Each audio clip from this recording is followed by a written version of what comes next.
प्रकाश जी, जीत तो गए आप।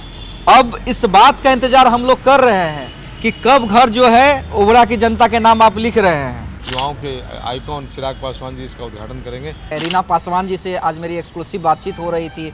उन्होंने कहा कि 30 के लिए हमने चिराग को आशीर्वाद दे दिया है। मेरा आवास अब मेरा नहीं, वो आपका है। चर्चा है कि एक बार और विस्तार होगा, तो क्या प्रकाश चंद्रा को हम देख सकते हैं? देखिए, प्रकाश चंद्रा हमारे साथ हैं। सबसे पहला सवाल इनसे हम कर लेते हैं। प्रकाश जी, जीत तो गए आप। अब इस बात का इंतजार हम लोग कर रहे हैं कि कब घर जो है ओबरा की जनता के नाम आप लिख रहे हैं। इस बात का इंतजार आपसे ज़्यादा हम कर रहे हैं कि जैसे ही हाथ में आवास आवंटन का कागज मिले तुरंत उसको व्यवस्थित हम कराएं। और लोगों को मैंने कहा है कि 5 सितारा होटलों जैसी सुविधा देंगे तो हम खूबसूरत उनके लिए पलंग लगाएं, उस आवास को सजाएं, एसी लगाएं और जल्दी से उस पर लिख दें औरंगाबाद की जनता का आवास। इस बात का इंतजार आपसे ज़्यादा मुझे है। इस बात की चिंता मुझे आपसे ज़्यादा है कि भले ही वेतन का पैसा 2 महीने बाद मेरे अकाउंट में आए, लेकिन जिस दिन आवास का उद्घाटन हो उसी दिन से वहाँ का किचन स्टार्ट हो जाए और लोग उस कम्युनिटी किचन में दोनों टाइम भोजन फ्री में करें। तो आप हम मीडिया को बुलाइएगा दिखलाने के लिए कि हाँ भाई, आपने जो प्रॉमिस किया वो पूरा किया। मीडिया को ही नहीं बुलाएंगे बल्कि चिराग जी से उसका उद्घाटन कराएंगे। अच्छा, चिराग पासवान से उद्घाटन उन्हीं से कराएंगे ताकि बाकी के भी जो विधायक हैं अपने क्षेत्र के लोगों के लिए ऐसा ही कर सके। क्योंकि मुझे लगता है कि आपको जिस उम्मीद से लोगों ने जिताया है, हम सभी जनप्रतिनिधियों का कर्तव्य है कि उनके संसाधनों पे उन्हीं का हक होना चाहिए। अरे लोग तो विधायक का सांसद बनते हैं बंगला के लिए लड़ाई हमने नेताओं को करते देखा है, बॉडीगार्ड के लिए, फैसिलिटीज़ के लिए। आप कह रहे हैं सब कुछ दे देंगे? नहीं, हम उनके लिए, क्योंकि हमने ओबरा की जनता की लड़ाई लड़ी है। यह जीत भी उन्हीं को समर्पित है। ओबरा के लोगों के साथ जो मेरा लगाव है वो भावनात्मक है।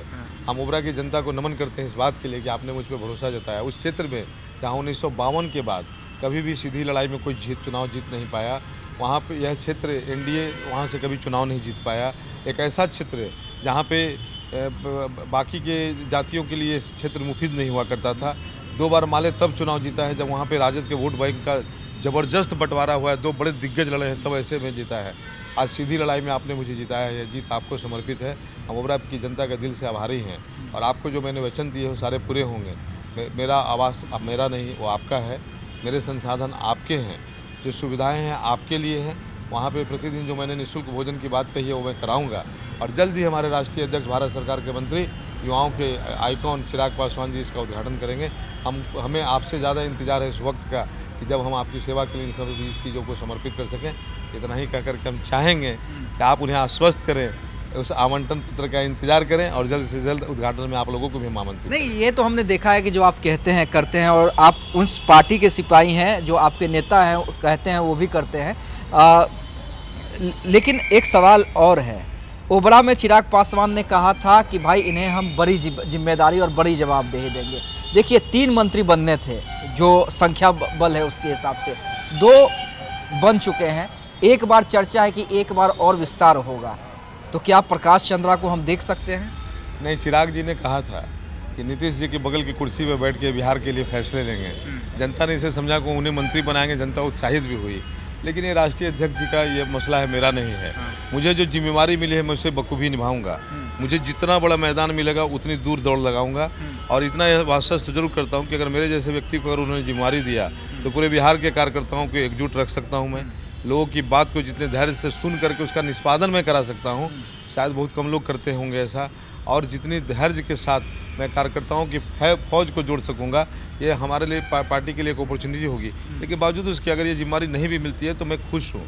खुश इस बात से हूँ कि मुझे जनता ने बहुत प्यार दिया है। खुश इस बात से हूँ कि नेता ने मुझ पर भरोसा किया है। और खुश इस बात से हूँ कि जितनी जिम्मेदारी मिली है हम उतने संसाधनों से भी हम अपने क्षेत्र का विकास कर लेंगे और हम अपनी पार्टी की नीतियों को आगे बढ़ाते रहेंगे। हम अपने नेता के नाम को आगे बढ़ाते रहेंगे।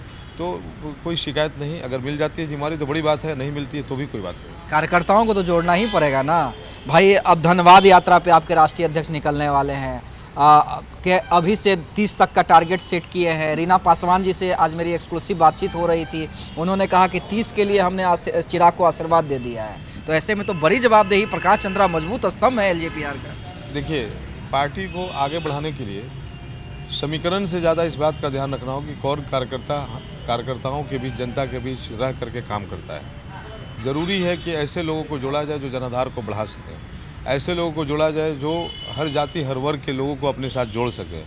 जातीय समीकरण पर बिहार की चर्चा बहुत हुई।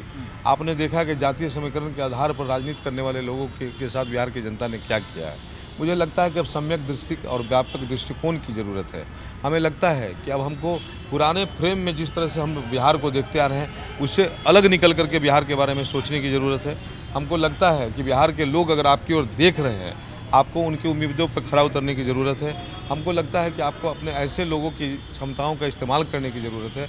और हमको लगता है कि हमारे नेता के पास ऐसा विज़न है और वो ज़रूर देर सवेरे इन कार्यकर्ताओं का इस्तेमाल करेंगे। चलिए, तो चिराग पासवान कार्यकर्ताओं का इस्तेमाल करेंगे, ये कह रहे थे प्रकाश चंद्रा। जल्द ही आवाज़ जो है वो ओबरा की जनता के नाम होगा।